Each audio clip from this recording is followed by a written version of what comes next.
सभी मिलकर के पवित्र गायत्री मंत्र का पाठ करेंगे। ओम भूर्भुवः स्वः तत्सवितुर्वरेण्यं भर्गो देवस्य धीमहि धियो यो नः प्रचोदयात्। यतो यतः समीहसे ततो नो अभयं कुरु सन्नः कुरु प्रजाभ्यो अभयं नः पशुभ्यः।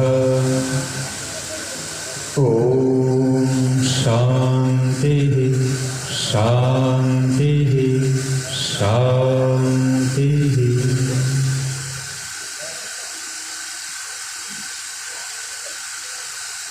कार्यक्रम में उपस्थित बहुत ही मानवीय सम्मान की योग्य श्रद्धेय स्वामी सत्यदेव जी, इस सभा के बहुत ही सुयोग्य अध्यक्ष माननीय डॉक्टर जितेंद्र जी, माननीय नरेंद्र वानप्रस्थी जी,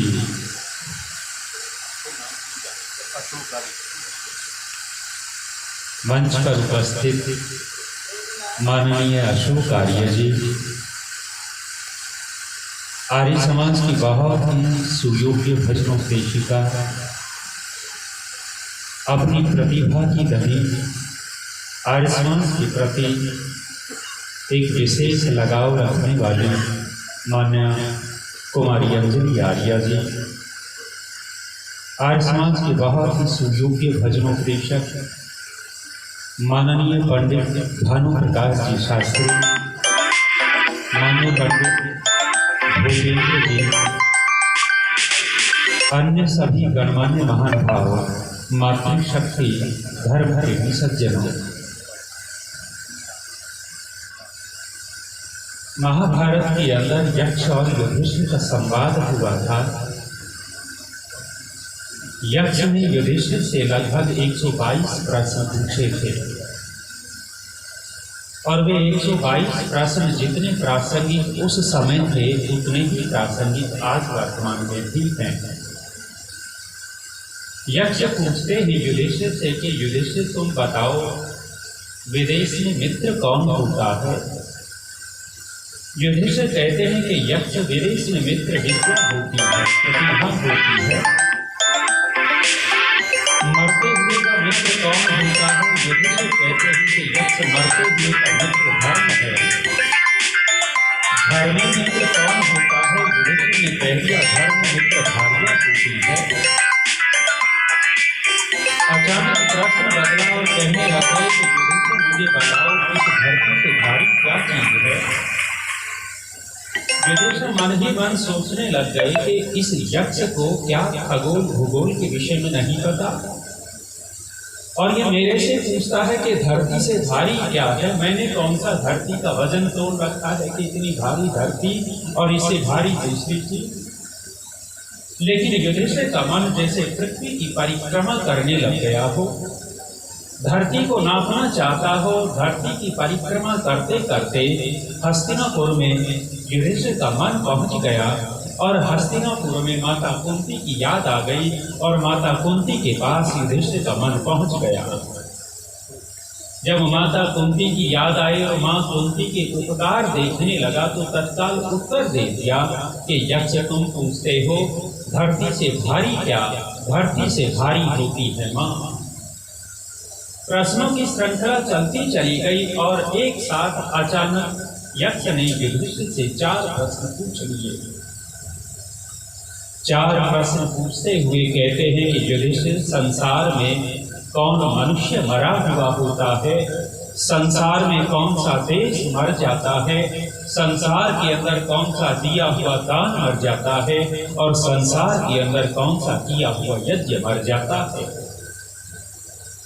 कथम पुरुषः मृतः स्यात्, कथम राष्ट्रं मृतं भवेत्, कथम दानं मृतं स्यात्, कथम यज्ञः मृतः भवे। जब एक साथ 4 प्रश्न पूछे, युधिष्ठिर कोई सामान्य व्यक्ति नहीं था, बुद्धिमान विचारक है, एक एक का उत्तर देता है। कहते हैं कि यक्ष तुम मेरे से पूछते हो कि संसार में कौन मनुष्य मरा हुआ होता है, तो सुनो, दरिद्रः पुरुषः मृतः स्यात्। संसार के अंदर दरिद्र मनुष्य मरा हुआ होता है। और सज्जनों माताओं, इस दरिद्र शब्द का यदि हम अर्थ करने लगेंगे, अर्थ करेंगे तो इस शब्द के साथ कभी कभी अन्याय कर देते हैं। यहाँ प्रसंग के अनुसार दरिद्र शब्द का अर्थ गरीब धनहीन नहीं है। फिर इस शब्द का अर्थ क्या है? शब्द निर्माता से पूछा कि आप बताओ इस दरिद्र शब्द का अर्थ क्या करें। शब्द निर्माता कहते हैं कि दरिद्रा दुर्गतौ, अर्थात जिस व्यक्ति की दुर्गति हो रही हो वह व्यक्ति दरिद्र कहलाता है। और इस परिभाषा के आधार पर करोड़पति, अरबपति, खरबपति व्यक्ति भी दरिद्र हो सकता है और एक झोंपड़ी वाला व्यक्ति भी संपन्न हो सकता है। जो जो व्यक्ति दुर्गति को प्राप्त है वह दरिद्र है, और जो दरिद्र है वह मरा हुआ है। और सज्जनों माताओं, मरा हुआ व्यक्ति न तो स्वयं गति करता है न दूसरे को गति दे सकता है। जब बुलवाते हो, परंपरा चली आई है और आज की परंपरा नहीं है, बहुत वर्षों से, पता नहीं कब से चला आया है कि आर्य समाज अमर रहे। मुझे नहीं पता ये कब से चला आया है, लेकिन हमारी भारतीय परंपरा में अमर रहे किसके लिए बोला करते हो? जो मर जाता है उसके लिए अमर रहे बोला जाता है। क्या हमारा आर्य समाज मर गया? इनकी पीड़ा है, ये अभी बैठे थे मेनपाल जी, पीड़ा है आर्य समाज की। और जिस व्यक्ति के अंदर पीड़ा दिखाई देती हो, हमारे जैसे के लिए वह प्रिय हो जाता है। अंगूर बेचने वाला अंगूर बेच रहा था, खरीदने वाला आ गया है पास में। बेचने वाले से पूछा कि भाई अंगूरों का भाव क्या है? कहता है 100 रुपए किलो है मेरे अंगूर। दूसरी तरफ रेहड़ी पर पड़े हुए थे कुछ और अंगूर, पूछा ये किस भाव में दोगे? 30 रुपए किलो मिल जाएंगे। खरीदने वाला कहता है कि जो तूने 100 रुपए किलो बताए वो भी इसी जैसे हैं, और ये 30 रुपए किलो बताए ये भी तो वैसे ही है, दोनों में अंतर क्यों करता है? वो रेहड़ी वाला कहता है कि बाबूजी, जो 30 रुपए किलो वाले हैं ये अपने गुच्छे से अलग हो गए हैं, ये अपने गुच्छे से अलग हो गए, इसलिए 30 रुपए किलो हैं। हे आर्य भद्र पुरुषों, यदि संगठन में रहोगे तो मूल्यवान बने रहोगे, और यदि अपने संगठन से छिटक गए तो मूल्य गिर जाएगा, मूल्यवान नहीं रह पाओगे।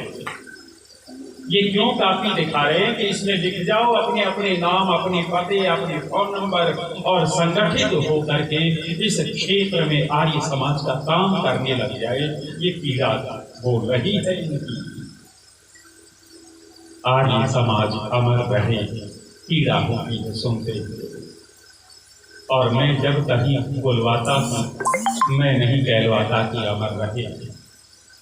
हम थोड़ा सा परिवर्तन करवा लेते हैं, आर्य समाज बढ़ता रहे, बढ़ता रहे। ये आर्य समाज बढ़ता रहा तो इस पूरे हिंदू समाज का, इस भारत देश का भला हो सकता है।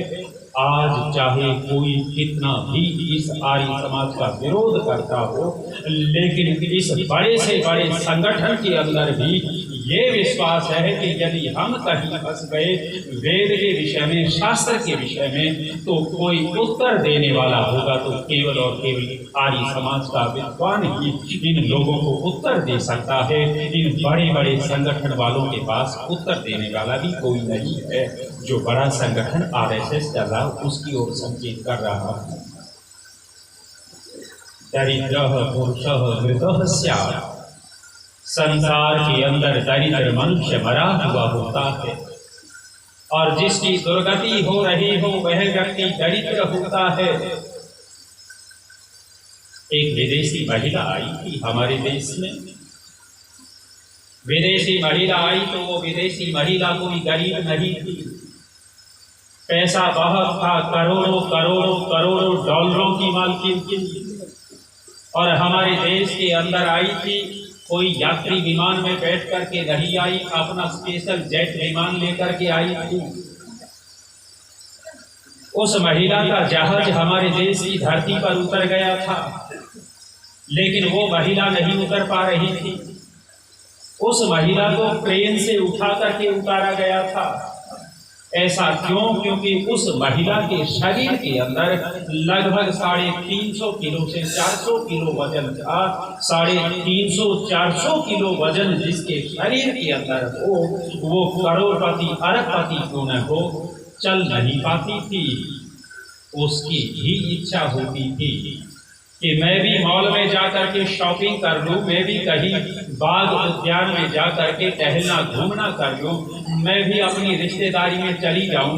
लेकिन वो महिला अपने कमरे में भी 10-15 कदम नहीं चल पाती थी। पैसा बहुत था, लेकिन दुर्गति हो रही थी या नहीं हो रही थी? दुर्गति को प्राप्त है वह दरिद्र है। हे आर्य भद्र पुरुषों, अपना अपना आत्मनिरीक्षण करके देखो। युधिष्ठिर मीमांसक आर्य समाज के एक विशेष प्रतिभा संपन्न विद्वान हुए। उन्होंने एक पुस्तक लिखी, पुस्तकें बहुत लिखी उन्होंने और शास्त्रीय पुस्तकें लिखी। एक पुस्तक लिखते हैं जिसका नाम रखते हैं मेरी दृष्टि में स्वामी दयानंद और उनके कार्य। मेरी दृष्टि में स्वामी दयानंद और उनके कार्य। और जब ऋषि दयानंद के कार्य दिखाने लगते हैं आर्य समाज के अंदर, और जब आर्य समाज की चर्चा करने लगते हैं, तो इस आर्य समाज को 4 भागों में बांट करके देखते हैं। 4 भागों में इस रूप में बांट करके देखते हैं कि एक युग आर्य समाज का स्वर्ण युग रहा है। स्वर्णिम युग के अंदर वे स्वामी श्रद्धानंद जी जैसे, गुरुदत्त विद्यार्थी, लेखराम और पंडित चम्मूपति जैसे सितारों को देखते हैं और उनके कार्यों को देखते हुए कहते हैं कि वो आर्य समाज का स्वर्णिम युग था। और उसको स्वर्णिम युग क्यों कहते हैं? क्योंकि उन लोगों ने अपना सब कुछ न्योछावर करके आर्य समाज को सींचा था, आर्य समाज को बढ़ाया था। इस दृष्टि से वो स्वर्णिम युग कहते हैं। जिस समय स्वामी श्रद्धानंद जी ने गुरुकुल कांगड़ी खोल दिया था, गुरुकुल कांगड़ी खोला, मैं आप लोगों से एक बात पूछता हूं, वेद पढ़ना अच्छी बात है या बुरी बात है? बोल देंगे, वेद पढ़ना अच्छी बात या बुरी बात? लेकिन ये अच्छी बात यहाँ के ऊपर या इसके नीचे भी? कहाँ? यदि ये अच्छी बात नीचे उतरी हुई होती तो कोई न कोई आपका बेटा पोता किसी आर्ष गुरुकुल में पढ़ रहा होता। यदि वास्तव में अच्छी बात मान रखी होती तो महेंद्रगढ़ साइड का नारनौल में रहता है एक लाल पगड़ी धारी, बहुत गांव में प्रचार करते हुए घूमे पैदल, पुरुषार्थी व्यक्ति है वो। मैं रोजड़ में स्वामी सत्यपति जी की सेवा में गया हुआ था। 4-5 लोग वहां के अहमदाबाद गए हुए थे। उनको पता लगा कि मैं आजकल रोजड़ में हूँ, गुजरात में। वे मेरे से मिलने के लिए वहीं पहुंच गए, वानप्रस्थ साधक आश्रम रोजड़। वे गए तो मैंने पूरे आश्रम को दिखाया, दर्शन योग महाविद्यालय को दिखाया। और जब मैं दर्शन योग महाविद्यालय में उनको लेकर के गया हुआ था, वहां बैठक में जब बैठे हुए थे तो उस विद्यालय के जो व्यवस्थापक थे दिनेश जी, उस लाल पगड़ी वाले महाशय जी ने पूछा कि आचार्य जी विद्यार्थी कितने हैं? विद्यार्थी कितने हैं? व्यवस्थापक ने बताया कि जी 6 विद्यार्थी हैं। जब 6 संख्या सुनी तो उस महाशय ने नाक सिकोड़ा और नाक सिकोड़ करके कहने लग गया कि कुल 6 जैसे जंग कर रहा हो। मेरे से रहा नहीं कहा गया। मैंने कहा कि माता जी आप नहीं कह सकते कुल 6 कहने का अधिकार आपको नहीं है। तब आप कह सकते थे कि कुल 6। यदि आपका कोई पोता इस गुरुकुल में पढ़ रहा होता, आपका कोई बेटा कोई रिश्तेदार पढ़ रहा होता, तब तो आप नाक सिकोड़ करके कुल 6 कह सकते थे।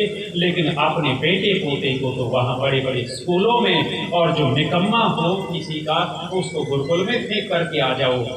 ये वेद पढ़ना अच्छी बात तो माना, लेकिन ये वेद पढ़ना अच्छी बात यहाँ से ऊपर चली गई।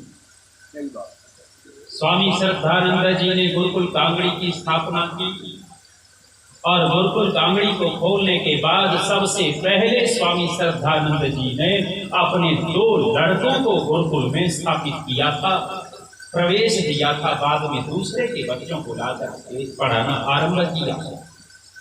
इंद्र और हरिश्चंद्र दोनों गुरुकुल में हैं और भी बच्चे गुरुकुल में आए हुए थे। एक अभिभावक आकर के वहाँ व्यवस्था देखता है और पूरी व्यवस्था को देख करके ये माताएं अपने बच्चों के लिए ज्यादा संवेदनशील। अभिभावक एक तरफ बैठ करके बात कर रहा है, पत्नी पति को कह रही है कि मैं अपने लड़के को यहाँ नहीं छोड़ूंगी, लेकर के चलूंगी। वो पति उसको समझा रहा है कि देवी लड़के को लेकर के नहीं चलेंगे, यही पढ़ेगा विद्वान बन जाएगा। पत्नी कहती है कि ये चलाने वाला गुरुकुल को ये खुद तो बाबा जी बन गया, हमारे बच्चे को भी बाबा जी बना देगा। पत्नी ने तर्क दिया जब ये हमारे बच्चे को भी बाबा जी बना देगा। पति कहता है कि देवी हमारा यदि एक लड़का बाबा जी बनेगा तो इसके 2 लड़के बाबा जी बनेंगे, इसने दोनों को स्थापित कर रखा है। पत्नी मान नहीं रही कि तर्क पर तर्क देती रही। कहने लग गई कि इसके पास तो जलंधर में बहुत बड़ी कोठी है और इसकी एक प्रेस चलती है, इसके पास धन की कमी नहीं है, इसके लड़कों के पास बहुत धन रहेगा, हमारे के पास क्या रहेगा। कहते हैं कि ये बात महात्मा मुंशी राम स्वामी श्रद्धानंद जी ने सुन ली थी और उसी रात दोनों बच्चों को बुला लिया और बुला करके कहा कि हरिश्चंद्र, इंद्र, मैं अपने जलंधर की कोठी को और प्रेस को पंजाब प्रतिनिधि सभा के नाम करवाना चाहता हूँ। तुम बताओ कि मुझे क्या करना चाहिए। बाद में मत पूछना मुझे कि पिताजी ने हमारे लिए कुछ नहीं छोड़ा। इंद्र विद्यावाचस्पति मेरे पिता पुस्तक में लिखते हैं कि उस दिन हमने स्वीकृति में दोनों भाइयों ने पिताजी के सामने गर्दन झुका दी और अगले ही दिन पिताजी ने जलंधर की कोठी और प्रेस को जो अंतिम संपत्ति उनकी थी वो सारी की सारी संपत्ति आर्य समाज के नाम करवा दी। सर्वम वै पूर्णम स्वाहा कर बैठे। सज्जनों बताओ, विचार करिएगा कि उन्होंने आर्य समाज का काम किया। सब कुछ दे करके युधिष्ठिर मीमांसक कहते हैं कि वो आर्य समाज का स्वर्णिम युग था। स्वर्णिम युग जाने के बाद फिर रजत युग आ गया। उस रजत युग में स्वामी स्वतंत्रानंद जैसे सन्यासी थे और उन सन्यासियों ने भी आर्य समाज का काम बहुत किया। युग बदला, जिसको हम ताम्र युग कहें। ताम्र युग में युधिष्ठिर मीमांसक कहते हैं कि समर्पित भजनोपदेशक होते थे। ऐसे ऐसे भजनोपदेशक होते थे जो भरी दोपहरी में 10-20 किलो वजन उठा करके पैदल पैदल गांव में जा रहे थे और गांव में जाकर के सांझ को प्रचार करते थे। उनको भरोसा नहीं होता था खाना मिलेगा नहीं मिलेगा, लेकिन आर्य समाज का प्रचार करने के लिए मेहनत और तपस्या करते थे। कह रहे हैं कि आज वर्तमान का जो युग है वो न स्वर्णिम युग है, वो न रजत युग है, वो न ही ताम्र युग है। वर्तमान के युग को उन्होंने लोह युग कहा और कहते हैं कि लोहे के ऊपर जंग बहुत जल्दी लगता है, और जब लोहे के ऊपर जंग लगता है तो उस लोहे को लेकर के बैठता है, लोहे को जीवित नहीं रखता। सज्जनों माताओं, उन्होंने लोह युग वर्तमान में कह दिया, और हम अपने आर्य समाज को जंग नहीं लगने दे, जंग नहीं लगने दे। जैसे मेनपाल जी की भावना है कि इस आर्य समाज को औलाद बना लेवे, हम संगठित हो जाएं, और संगठित हो गए तो हमारी दुर्गति नहीं होगी। जब दुर्गति नहीं होगी तो हम जीवित होंगे, और जीवित होंगे तो स्वयं गति करेंगे और समाज को गति दे रहे होंगे। दरिद्र पुरुष मृतः स्यात्, दरिद्र मनुष्य मरा हुआ होता है। आजकल के महाशय जी याद आ गई प्रसंगवशात का, बड़े महाशय जी बने घूमे, महाशय जी गाँव में महाशय कौन, कहने लग गए कि एक भिखारी सर्दी में गली में पड़ा हुआ था। जब भिखारी गली में सर्दी में पड़ा था तो किसी सज्जन आदमी ने उसको ठिठुरते हुए देख करके उसके ऊपर नया कंबल डाल दिया, कंबल ओढ़ा दिया। और महाशय जी जा रहे थे, महाशय जी जाते जाते नजर पड़ जाती है कि नया कंबल भिखारी के ऊपर, इसको क्या जरूरत। और महाशय जी ने भिखारी के कंबल का छोर पकड़ लिया उठाने के लिए। उधर से भिखारी ने भी जोर लगा दिया कंबल न छोड़ने के लिए। इधर से महाशय जी जोर लगाते हैं, उधर से भिखारी जोर लगाता है। और महाशय जी ने इतना जोर लगा दिया कि भिखारी थोड़ा घिसड़ गया। जब भिखारी घिसड़ा तो भिखारी ने कहा कि महाशय जी रहने दो ना, महाशय जी रहने दो ना। महाशय जी ने तुरंत कंबल का छोर छोड़ा और छोड़ करके पूछने लग गया कि तुझे कैसे पता कि मैं महाशय जी हूँ। भिखारी कहने लग गया कि आजकल ऐसे ऐसे काम महाशय जी ही कर रहे हैं, इसलिए महाशय जी हूँ। तथाकथित महाशय जी बने हुए बहुत घूमते हुए मिलेंगे आपको आर्य समाज के, और ऐसे ऐसे काम करते हुए मिलेंगे। यही लोग आर्य समाज को मार रहे हैं, ये लोग जीवित नहीं कर रहे। दरिद्र पुरुष मृतः स्यात्, दरिद्र मनुष्य मरा हुआ होता है, और जिसकी दुर्गति हो रही हो उसको दरिद्र कहा, और दरिद्र मनुष्य मरा हुआ। लंबी बात नहीं करता। दूसरा प्रश्न यक्ष ने पूछा था, युधिष्ठिर मुझे बताओ कौन सा देश मर जाता है। देश मरने की बात कही गई तो युधिष्ठिर कहते हैं कि यक्ष तुम मेरे से पूछते हो कौन देश मर जाता है। सुनो, मृतम राष्ट्रम अराजकम, जिस देश का राजा ठीक नहीं होता वो देश मर जाता है, और राजा ठीक हो तो देश जीवित हो उठते हैं। ये आर्यवर्त देश, इस देश के राजाओं ने इस देश को सींचा। राजा की परिभाषा क्या, राजा की योग्यता क्या, नेता की योग्यता क्या। यजुर्वेद में 2-3 बार मंत्र आया, और उस नेता की योग्यता को बता रहा है वेद का मंत्र। वेद ने कोई भी समस्या का समाधान नहीं छोड़ा है, प्रत्येक समस्या का समाधान करने वाला वेद है। यदि नेता का चुनाव करने लगते हो तो नेता की योग्यता वेद के अनुसार निकाल करके देखो। वेद का मंत्र कहता है, वो यज्ञस्य रजसश्च नेता यत्र नियोदभी सतसे शिवाभि देवी मूर्धानम दधिषे जिह्वामग्रे चक्रिषे हव्यवाहम। 3 योग्यता देती।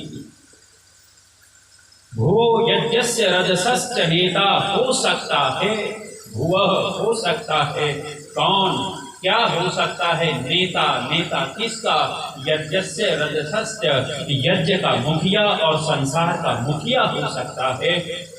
3 विशेषताएं वहां कही गई। पहली विशेषता कही गई, यत्र नियोगभिः सतसे शिवाभिः जिस व्यक्ति की नीतियां कल्याणकारी हों वह व्यक्ति नेता हो सकता है, और जिसकी नीतियों में खोट हो, नीतियां ठीक न हो, उसको आप नेता नहीं बना सकते, नेता नहीं मान सकते। विचार करिएगा। इस प्रसंग में हम एक श्रृंखला बनाया करते हैं। हमारे देश का एक बहुत बड़ा नेता हुआ जिसको हम श्री कृष्ण कहते हैं। कृष्ण को फोटो बना करके पूजने की चीज मत बनाओ। वो फिर आज कहता हूँ लड्डू गोपाल बना करके मत वो उसके विकृत करो उसके चरित्र को। श्री कृष्ण तो एक दिव्यमान विशेष नेता है। और सज्जनों माताओं, उस समय का यदि कोई विशेष देशभक्त व्यक्ति था तो कृष्ण से बढ़कर के उस समय का कोई देशभक्त व्यक्ति आपको इस रूप में दिखाई नहीं देगा। नीतियां कल्याणकारी थी उस श्री कृष्ण की, और उसके हृदय में इच्छा थी कि ये देश पुनः पुनः आगे तक भविष्य में आर्यवर्त बन करके रहा रहे। उसी के लिए वे जीवन भर उद्योग करते रहे। और श्री कृष्ण ने एक एक देशद्रोही को ढूंढ ढूंढ करके मारा था। देशद्रोही को नहीं छोड़ा, देश की दुर्गति नहीं होने दी। आज देश की दुर्गति के अंदर क्या परिस्थिति है जानते हो? नेताओं की गणना करने लग गए। बिक गई है धरती कहीं गगन बिक न जावे, बिक रहा है पानी कहीं पवन बिक न जावे, सुना है चांद पर भी बिकने लगी जमी अब, अरे डर है कहीं सूरज की तपन बिक न जावे। खरीदा गया है देकर दहेज जब दूल्हे को, अरे डर है इस दूल्हे के हाथों कहीं दुल्हन बिक न जावे। तुमने बेटियां तो दी लेकिन बेटियां भिखारियों को दी। दहेज का लोभी व्यक्ति आप उसको रिश्तेदार मानते हो, दहेज का लोभी व्यक्ति आपका रिश्तेदार नहीं है, वो दहेज का लोभी व्यक्ति तो भिखारी है। और भिखारी को बेटी दोगे तो आपकी बेटी सुखी नहीं रह सकती। खरीदा गया है देकर दहेज जब दूल्हे को, डर है इस दूल्हे के हाथों कहीं दुल्हन बिक न जावे। अरे बिकने लगे संसद यहाँ पर, डर है कहीं संसद भवन बिक न जावे। आदमी मरा लेकिन आंखें खुली रह गई, डर है मुर्दे को कि कहीं कफन बिक न जावे। यहाँ तो मुर्दा भी डरता है कि कफन उतार करके जाएंगे। नेता बनाए श्री कृष्ण नेता हैं, देशभक्त हैं। और श्री कृष्ण की विशेषता ये है कि वो देशद्रोही को सहन नहीं करते। देश के अंदर जो गुंडे पैदा हो जाते हैं, गुंडे उनको पसंद नहीं थे। और एक एक देशद्रोही को ढूंढ ढूंढ करके मारते थे। उनकी नीतियों के ऊपर विचार करना। श्री कृष्ण की नीति ये थी कि जब कोई अपराधी सामने होता था, उस अपराधी के अपराध को समाज में घोषित करवा देते थे, और घोषित करवाने के बाद उसको दंड देते या दंड दिलवाते थे। ये उनकी विशेष नीति थी। और इस हिंदू कौम ने श्री कृष्ण को नचकैया बना करके खुद नाचना तो स्वीकार किया, लेकिन श्री कृष्ण की नीतियों को स्वीकार नहीं किया। गली में कुत्ता बैठा हो, पास में आप बैठे हो, गली में से एक डंडे वाला व्यक्ति आ जाए। डंडे वाला व्यक्ति डंडा लेकर के उस कुत्ते को 2-3 डंडे मार देवे। आपने उसको डंडे मारते हुए देख लिया, कुत्ता चुपचाप बैठा था और उसने 2-3 डंडे मार दिए। आपको वह व्यक्ति अच्छा लगेगा या बुरा लगेगा? बुरा लगेगा, बेचारा बैठा था वैसे ही मार दिया। लेकिन वही कुत्ता, वही डंडा मारने वाला और वही हम हों, वह डंडा मारने वाला पहले हमें ये विश्वास दिला देवे कि ये कुत्ता पागल हो चुका है, पागल घोषित कर देवे और हमें विश्वास हो गया कि पागल है। उस समय वो डंडा वाला व्यक्ति 1-2 डंडे नहीं, उस कुत्ते को जान से भी मार देवे। हम उसको बुरा कहेंगे, अच्छा कहेंगे? श्री कृष्ण की यही तो नीति थी।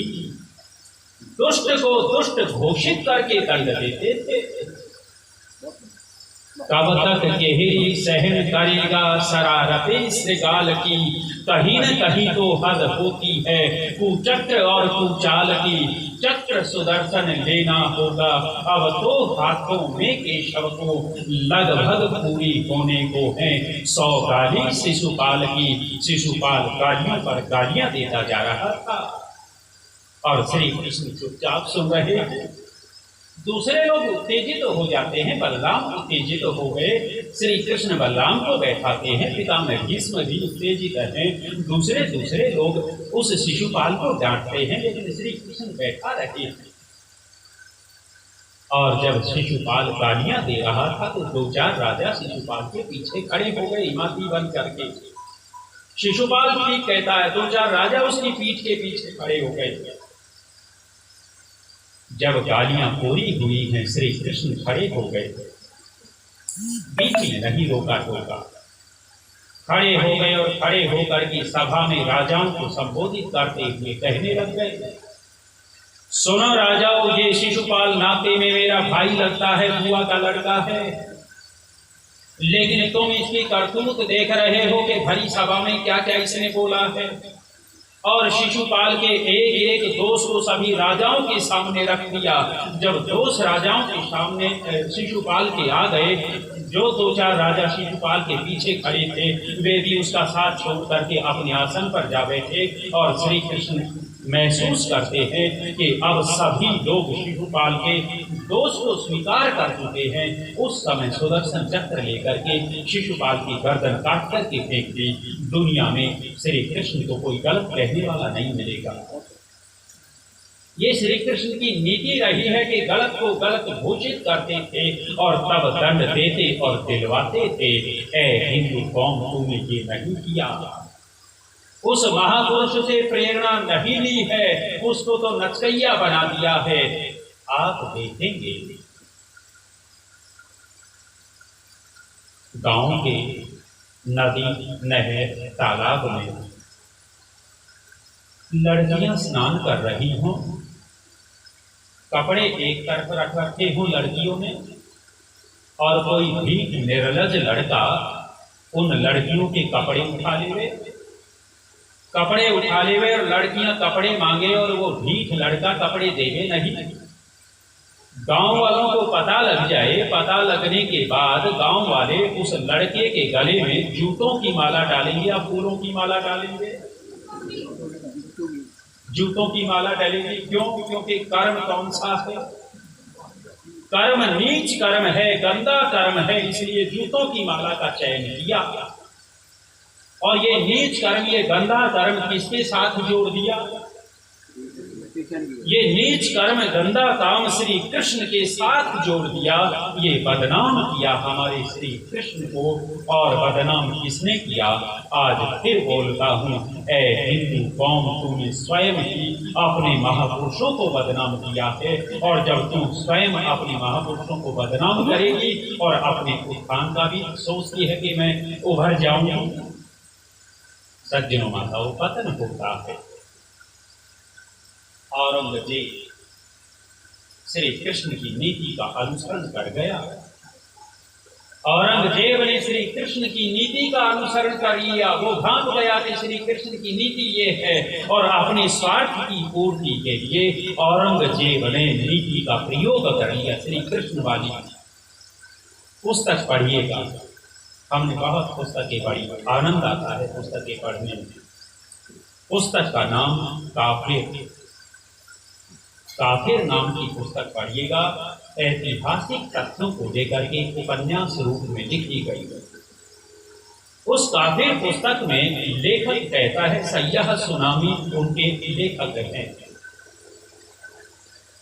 काफिर नाम की पुस्तक में वो कहते हैं कि दारा शिकोह औरंगजेब का बड़ा भाई था, और बड़ा होने के नाते बादशाह की योग्यता दारा शिकोह रखता था। दारा शिकोह बादशाह बनना था, क्योंकि बड़ा है, बड़े भाई को ही गद्दी दी जाती है। लेकिन औरंगजेब बचपन से ही, शुरुआत से ही छली कपटी रहा है, निकृष्ट व्यक्ति रहा है, स्वार्थी रहा है और औरंगजेब स्वयं राजा बनना चाहता है। दारा सिखों को एक व्यसन लग गया। व्यसन कैसा लगा? उसको व्यसन न कहें तो गुण कहें ज्यादा अच्छा रहेगा। दारा सिखों को संस्कृत प्रिय लगने लग गई। संस्कृत भाषा उसको अच्छी लगती है और पंडितों को बैठा करके संस्कृत पढ़ता है और संस्कृत के साथ साथ उपनिषद पढ़ने लग गया और पंडितों को बुला करके 6-6 महीने तक उपनिषद की कथाएं सुना करता था। दारा सिखों जैसे सूफी संतों को सम्मान देता, वैसे ही हमारे हिंदू संतों को भी सम्मान देने लग गया। उनके आश्रमों में भी चला जाता था। कुछ धार्मिक श्री कृष्ण की नीतियों को अपना लिया औरंगजेब ने अपनाया कि स्वयं बादशाह बनना है तो मस्जिदों के मौलानाओं को इकट्ठा किया, क्योंकि प्रजा का झुकाव दारा सिकोह के ओर था। पूरी प्रजा दारा सिकोह को बादशाह बनाना चाहती थी, लेकिन औरंगजेब नहीं चाहता था। मस्जिद के मौलानाओं को इकट्ठा किया। इकट्ठा करके औरंगजेब कहता है कि मौलानाओं, इस देश में प्रजा में प्रचार करना शुरू कर दो कि दारा सिकोह काफिर हो चुका है, दारा सिकोह काफिर हो चुका है। काफिर काफिर काफिर कह करके जनता में विश्वास दिला दिया कि दारा सिकोह काफिर है और काफिर को बादशाह नहीं बनाया जा सकता। मस्जिद में जा रहा था, मस्जिद में जाते जाते औरंगजेब ने दारा सिकोह की गर्दन कटवा दी थी, हत्या करवा दी अपने भाई की। श्री कृष्ण की नीति का अनुसरण कर गया। उस समय औरंगजेब को कोई गलत नहीं कह रहा था। भाई की हत्या करवाने के बाद भी उसने गलत तरीके से श्री कृष्ण की नीति का अनुसरण कर लिया, लेकिन हिंदू कौम ने श्री कृष्ण की नीतियों को नहीं अपनाया। आगे बढ़ते हैं। श्री कृष्ण जैसा नेता है, क्योंकि उसकी नीतियां समाज के लिए कल्याणकारी थी और वेद कहता है यत्र नियोगी सच से शिवाजी। जिसकी नीतियां कल्याणकारी हों वो आपके गांव का मुखिया हो सकता है, वो आपके समाज का मुखिया हो सकता है, वो आपके देश का मुखिया हो सकता है। जिसकी नीतियां कल्याणकारी नहीं उसको मुखिया मत बनाना। श्री कृष्ण के बाद कृष्ण चले गए, देश के ऊपर विपत्ति आई। देश के ऊपर जब विपत्ति आई तो एक और नीतिकार व्यक्ति हमें दिखाई दिया। अपनी नीतियों के आधार पर कार्य करने वाला महात्मा चाणक्य है। श्री कृष्ण की नीतियों का अनुसरण करता है, अपनी नीतियों का निर्माण करता है। महात्मा चाणक्य के समय भी यदि चाणक्य सजग न होते तो हमारे आर्यवर्त देश के कई सारे टुकड़े हो चुके होते। आर्यवर्त देश उस समय खंड हो चुका होता, लेकिन महात्मा चाणक्य की नीतियों ने चंद्रगुप्त जैसा राजा दिया और राजा देकर देश को चाणक्य अखंड बनाकर के चले गए। चाणक्य तो चले गए, फिर देश के ऊपर विपत्ति आई। देश के ऊपर विपत्ति आई तो एक और राजा हमें दिखाई देते हैं। चाणक्य और श्री कृष्ण की नीतियों का अनुसरण करने वाले कौन? महाराजा छत्रपति शिवाजी हैं। शिवाजी जी ने भी इन दोनों की नीतियों का अनुसरण किया था और नीतियों के आधार पर महाभारत तो नहीं बना पाए, लेकिन महाराष्ट्र का निर्माण करके चले गए। जब जब व्यक्ति अपने महापुरुषों की नीतियों का अनुसरण करेगा वह व्यक्ति कार्य विशेष तो कर ही देगा। शिवाजी चले गए। शिवा के जाने के बाद राष्ट्र के ऊपर फिर संकट आया था। राष्ट्र के ऊपर संकट आया तो एक और नीतिकार हमें विशेष नेता दिखाई देते हैं। कौन? सरदार वल्लभ भाई पटेल इस देश के नेता दिखाई दिए। जिस व्यक्ति ने उस समय खंड खंड होते हुए भारत को अखंड करके छोड़ा था, उस व्यक्ति की विशेषता थी, योग्यता थी। सुना है 15 वोट थे कांग्रेस के, 13 वोट पटेल के हक में है, 2 वोट नेहरू के हक में है, 1 खुद का और 1 किसी और का। प्रधानमंत्री बनने के लिए कांग्रेस की कमेटी ने सरदार वल्लभ भाई पटेल का चुनाव किया था, लेकिन एक सड़ियल मरियल इस देश का कलंक, उस कलंक ने सरदार वल्लभ भाई पटेल को कह दिया कि तू मत बन, इस नेहरू को प्रधानमंत्री बनने दे। और सरदार वल्लभ भाई पटेल ने त्याग कर दिया। अब हम एक टिप्पणी करेंगे। सरदार वल्लभ भाई पटेल हमारे लिए पूज्य हैं, आदरणीय हैं, लेकिन हे सरदार वल्लभ भाई पटेल, आप त्याग न करते तो देश का कुछ और ही नक्शा होता। वो त्याग नहीं होता जिस त्याग के करने से देश राष्ट्र की हानि हो जाती हो, वो त्याग नहीं कहलाता। लेकिन सरदार वल्लभ भाई पटेल ने त्याग कर दिया और उनके त्याग से परिणाम अच्छा नहीं हुआ। यदि उस समय त्याग न करके थोड़े से कठोर हो जाते और कठोर होकर के गांधी का प्रतिकार कर देते तो राजा बनते, और राजा बनते तो देश को जीवित कर देते। अहमदाबाद जाइएगा, अहमदाबाद के अंदर एक बहुत बड़ा म्यूजियम बनाया गया। पहले म्यूजियम नहीं था सरदार वल्लभ भाई पटेल के लिए। वहां आप पूरे म्यूजियम को देखिएगा, उनके बड़े भाई का भी वर्णन है, उनकी जीवनी का वर्णन है। और जब आप उस म्यूजियम से बाहर निकलने लगेंगे, सरदार वल्लभ भाई पटेल का एक वाक्य लिखा मिलेगा। उनका वाक्य लिखा है कि गांधी जी की अहिंसा उन्हीं तक सीमित रहे तो ठीक, गांधी जी की अहिंसा उन्हीं तक रहे तो ठीक है, मेरे लिए तो ठीक नहीं है। और वो कहते हैं कि मैं गांधी जी की अहिंसा को स्वीकार इसलिए नहीं कर सकता क्योंकि मैं लगभग 30 करोड़ जनता का ट्रस्टी हूँ, 30 करोड़ जनता की सुरक्षा का मेरे ऊपर जिम्मेदारी है।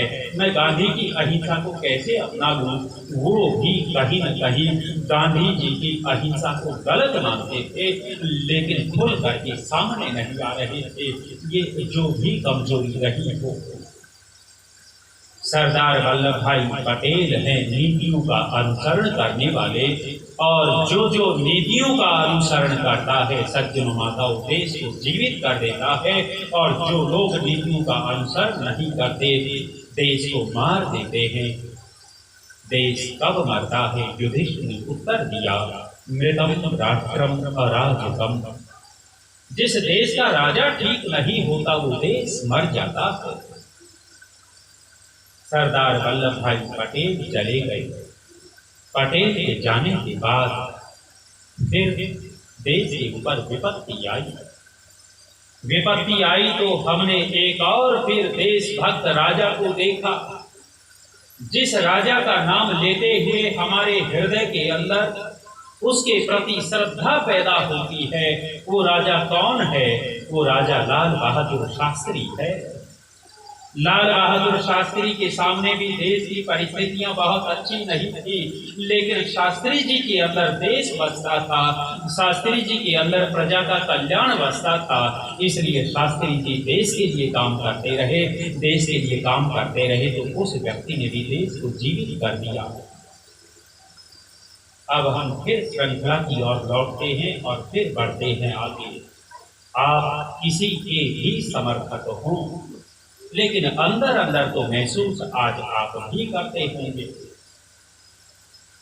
श्री कृष्ण हैं, कृष्ण के बाद चाणक्य हैं, चाणक्य के बाद शिवाजी हैं, शिवा के बाद आप पटेल को लेते हैं, पटेल के बाद लाल बहादुर शास्त्री हैं।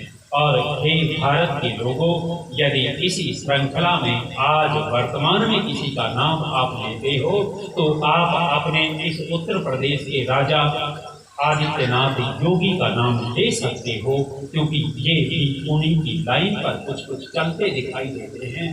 बदमाशी आपके राज्य से कम हो रही है या नहीं हो रही? देश का राजा, राज्य का राजा ठीक हो, देश के अंदर राजा बहुत सारे लोग निंदा तो करते हैं, लेकिन यदि पक्षपात रहित तो होकर के देखेंगे तो निंदा नहीं करेंगे। मोदी और योगी जैसे लोग लगे तो हैं, अरे आप इनको छोड़ करके किसको बनाओगे? जो इस देश को मार देगा उसको बना करके बैठाओगे। आज आर्य राजा नहीं है तो क्या करें, क्या करें? कोई अच्छा सा विकल्प दिखता हो तो उसी के साथ तुम जाओगे।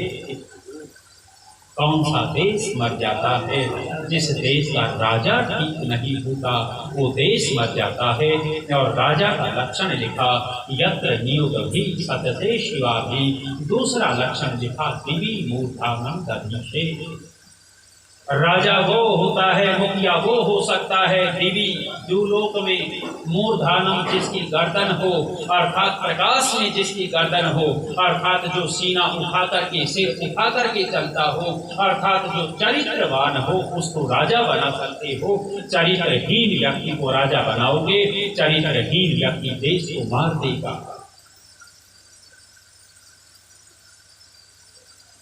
चंद्रशेखर आजाद के ऊपर उस समय अंग्रेजों ने 5,000 या 50,000 रुपए का इनाम रखा हुआ था। चंद्रशेखर आजाद के पीछे पुलिस लगी हुई थी, दौड़ा जा रहा है, पुलिस को चकमा दे रहा है। क्यों? क्योंकि आजाद है, आजाद जिएंगे और आजाद मरेंगे घोषणा कर रखी थी, पुलिस की पकड़ में नहीं आऊंगा।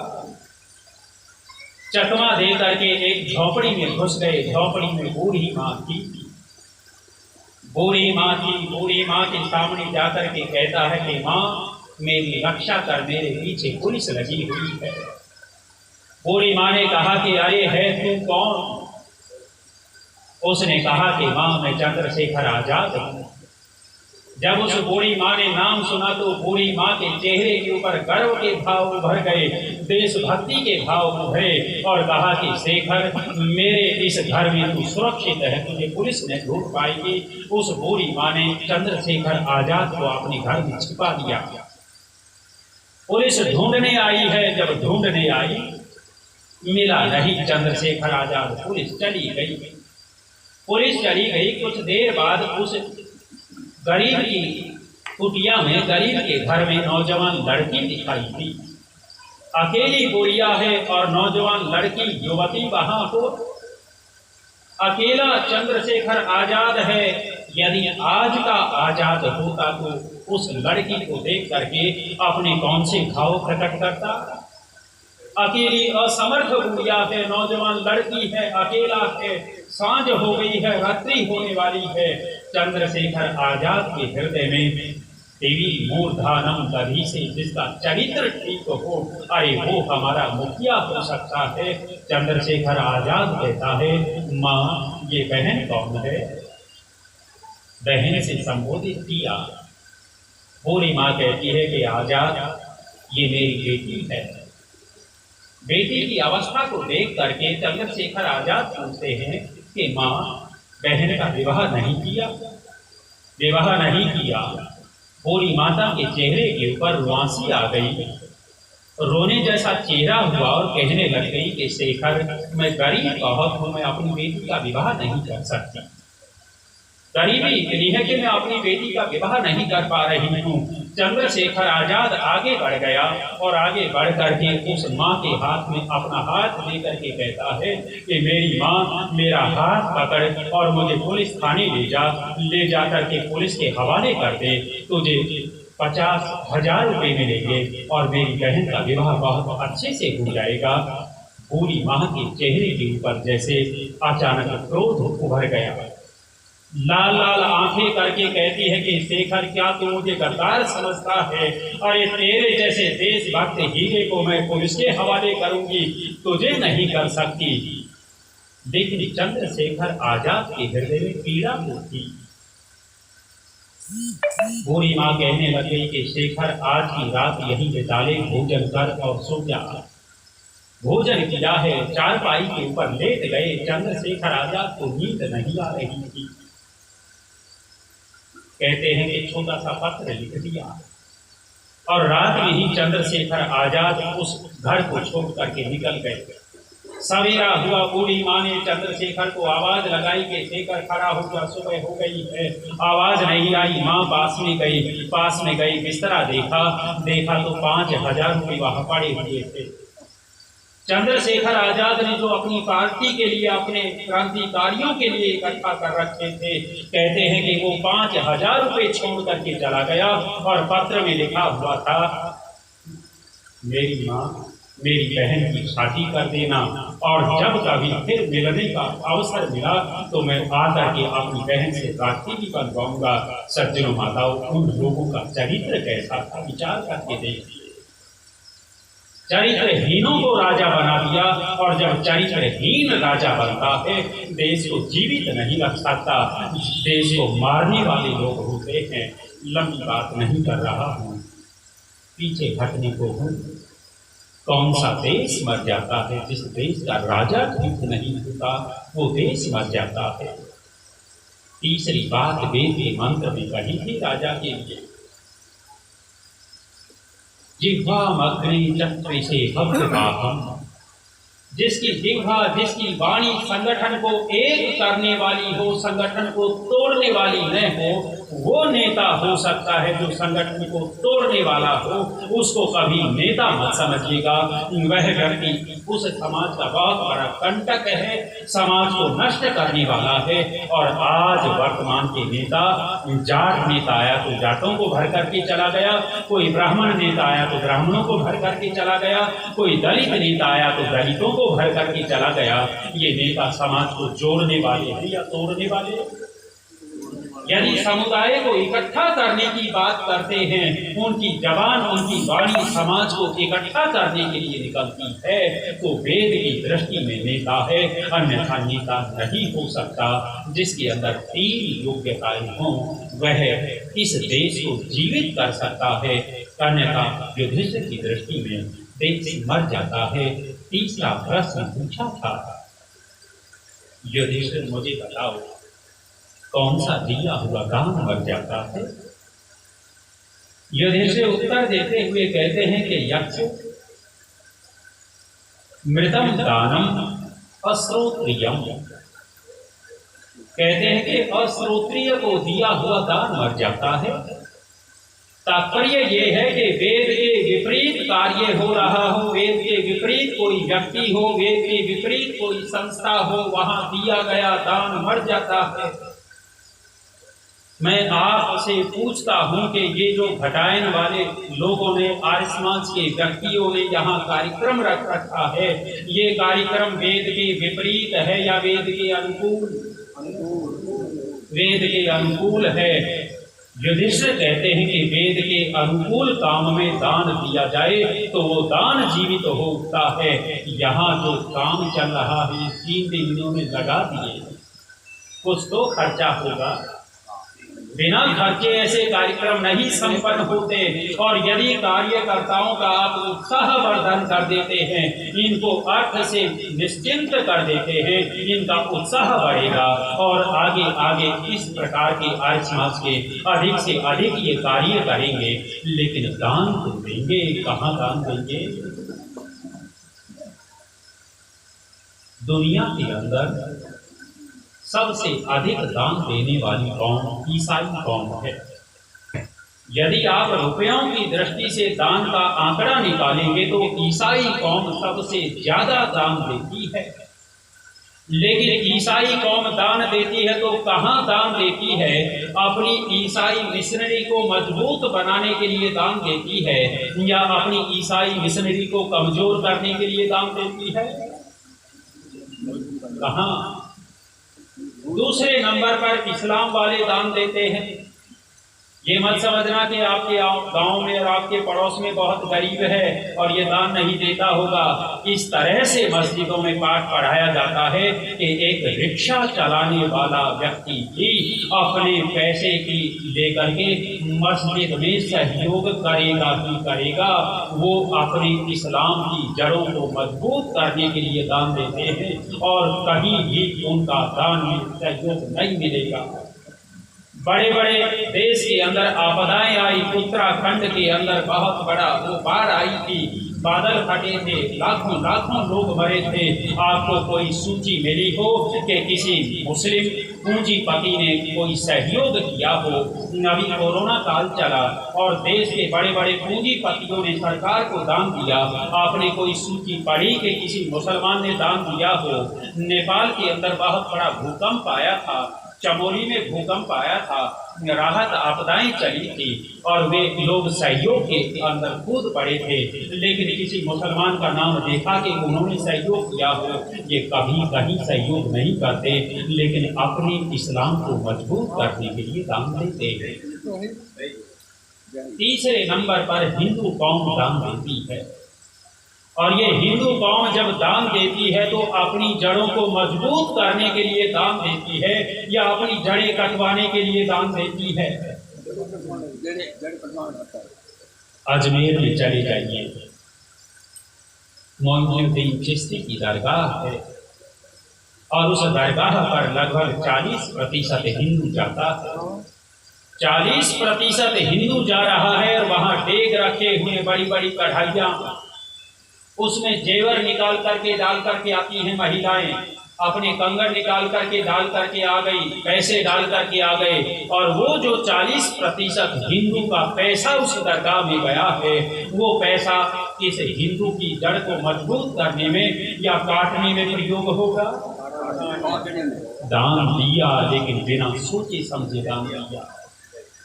ए हिंदू कौम समझ जा, ये आर्य समाज ही एक ऐसा चौकीदार है जो तुझे जगा रहा है, लेकिन चौकीदार से ही वैर करेगी तो हिंदू कौम तू ही में बचेगी। दान दिया, लेकिन कहां कहां दान दिया? अजमेर से मुंबई जा रहा था, ट्रेन में बैठा हुआ था, मध्य प्रदेश में से ट्रेन निकलने लगी। मध्य प्रदेश में नर्मदा नदी है। नर्मदा नदी जब आई, मेरे सामने एक दंपति बैठा था, मारवाड़ी परिवार। पुरुष ने अपनी पत्नी को कहा कि जल्दी कर, जल्दी जल्दी कर, जल्दी।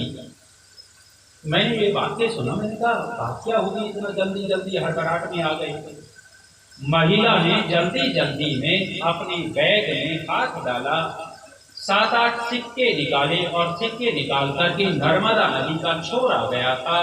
छोर आया तो जल्दी जल्दी 7-8 सिक्के नर्मदा नदी के पानी में फेंक दिए। जब पानी में फेंक दिए तो मेरे से रहा नहीं गया, रहा नहीं गया। उस समय लंबे लंबे बाल और दाढ़ी थी, ये कपड़े। मैंने कहा कि माता जी आपने तो पाप कर दिया, पाप कर दिया। ये बात यदि कोई जींस की पैंट और टी शर्ट पहने हुए कह देता तो झेल जाती, लेकिन लंबे लंबे बाल वाले बाबा जी ने ये बात कह दी। माता जी का चेहरा उभरा गया और कहने लगे कि नहीं महाराज, मैंने तो पुण्य किया है। मैंने कहा माता जी पुण्य कैसे कर दिया? यदि ये 7-8 सिक्के किसी भूखे बालक के हाथ पर रख देती और वो भूखा बालक कहीं जाकर के ब्रेड खरीद लेता, बिस्कुट खरीद लेता और वो भूखा बालक अपनी पेट की आग बुझा लेता, तो तुम कह सकती थी कि मैंने पुण्य कर दिया। तुमने तो भारतीय करेंसी का अपमान कर दिया और भारतीय करेंसी को नदी में डाल करके इसको नष्ट कर दिया। कहने लगे कि महाराज आप नहीं जानते। मैंने कहा माता जी जना दो। कहने लग गई कि नर्मदा मैया दुगना देगी, दुगना दुगना देगी। मैंने कहा माता जी क्यों बेवकूफ बनाती हो? यदि दुगना तेरे अंदर इच्छा होती तो 5-7 सिक्के नहीं डालती, 5-7 लाख डाल देती और 5-7 लाख का दुगना कितना हो जाता? हिंदू कौम ने दान तो दिया, लेकिन कहां कहां फेंक दिया पैसा। मृदम दानम अश्रोत्रियम, वो दान दिया हुआ मर जाता है जहां वेद के अनुकूल कार्य नहीं होता। जहां वेद के अनुकूल कार्य हो वहां दिया हुआ दान जीवित होता है। धन्यवाद। विचार करिएगा, किसी गरीब की बेटी हो, गांव में गरीब व्यक्ति सामर्थ्यहीन है, सहारा लगा तो दान जीवित होगा। कोई बच्चा पढ़ नहीं पा रहा, पैसे के अभाव में उसकी पढ़ाई करवा दो, दान जीवित तो हो जाएगा। लेकिन ये बातें कम समझ में आती हैं। अंतिम प्रश्न और उत्तर देकर के पीछे हटो। चौथा प्रश्न पूछा था, कौन सा किया हुआ यज्ञ मर जाता है? युधिष्ठिर उत्तर देते हैं कि मृतम यज्ञं अदक्षिणः, जिस यज्ञ को करवाने के बाद दक्षिणा नहीं दी जाती वो किया हुआ यज्ञ मर जाता है।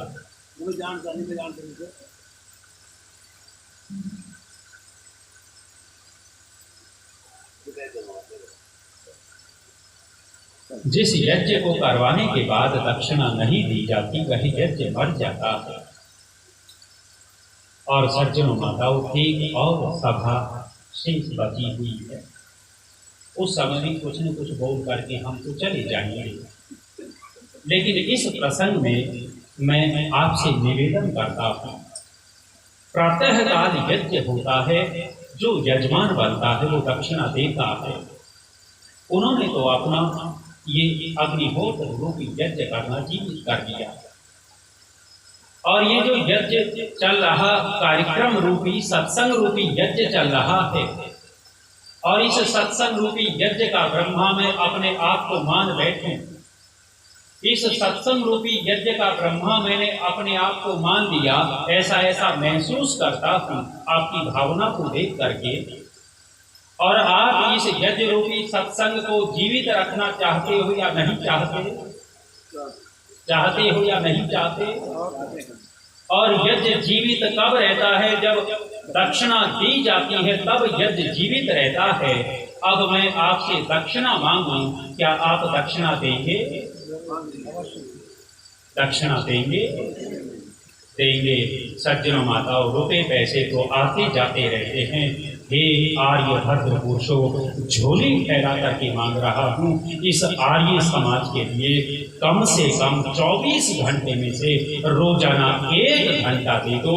और 1 घंटा रोजाना नहीं दे पा रहे तो मेनपाल जी की इच्छा पूर्ति कर दो, रविवार को आधा दिन दे दो। यदि आप आर्य समाज के लिए इतना समय निकाल करके दे देते हैं तो समझिएगा कि आपका ये यज्ञ रूपी, ये सत्संग रूपी यज्ञ जीवित होता दिखाई देगा। और यदि आप समय नहीं दे पा रहे, यदि इस दक्षिणा को देने के लिए मन में स्वीकार नहीं हो रहा है तो आप बैठे तो भले हैं, लेकिन ये यज्ञ कैसे जीवित होगा? दक्षिणा दी जाएगी तो जीवित हो उठेगा। और मैं इच्छा रखता हूँ कि आप मन ही मन संकल्प लीजिए